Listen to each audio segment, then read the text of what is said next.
I-deliver ko na lang ho yung iba. ASAP. Sige, hintayin ko na lang. Thanks, Joseph. Sige, Doc. Doc, ingat.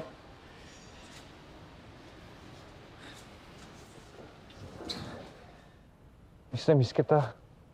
Ronnie? Ano ba? Diring-diri ka. Ayaw mo na pa talaga sa akin.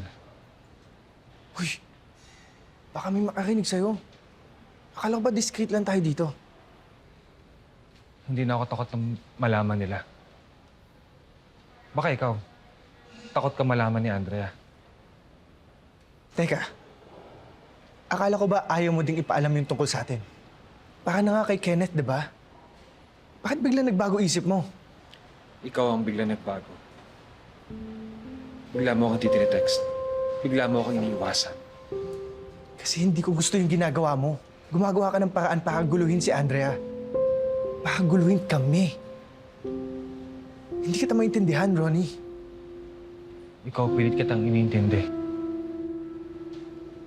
Alam kong hindi ka na sa anak mo bumabawi. Pati kay Andrea. Alam ko naman kung anong posisyon ko sa puso mo eh. Alam kong hindi na ako sentro niyan.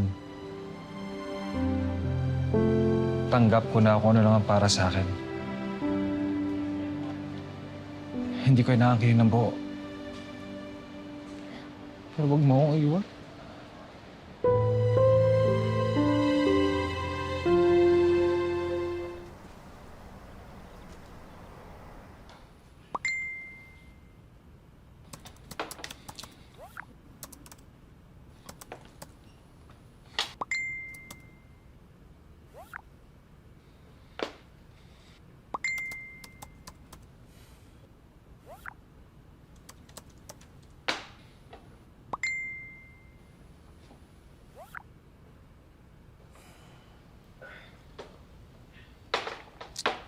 Si Doc ba yan? Tol, alam kong pakiramdam ng iniiwasan. Ako sa'yo, replyan mo, mag-usap kayo. Parang hindi pa kasi ako ready kausapin siya, Tol. Mabuti na siguro may space muna kami para makapag-isip-isip. Paano na lang kung si Andrea kausapin niya?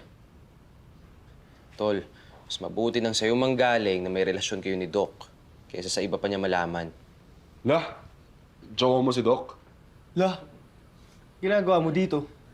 Ano pa ba? Hindi nang hiram ng polo. Tol, been there, done that. Kaya payo ko sa'yo, Tol.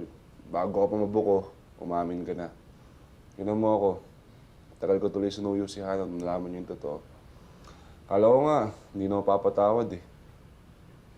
Tsaka nga pala, Tol, magkita pala kami ni Andrea mamaya. Gusto mo, ako na magsabi sa kanya eh.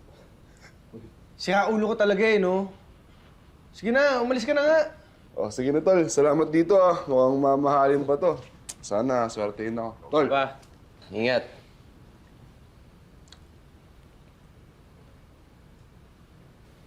Saan ba punta nun? Papahamak yung sarili niya. Sira ulo nga talaga. Sinabi mo pa.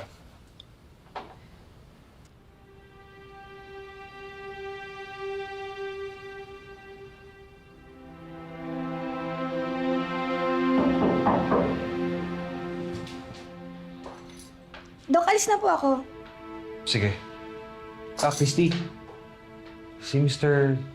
Mentroso ba bumalik na? Hindi pa, Dok. Sige.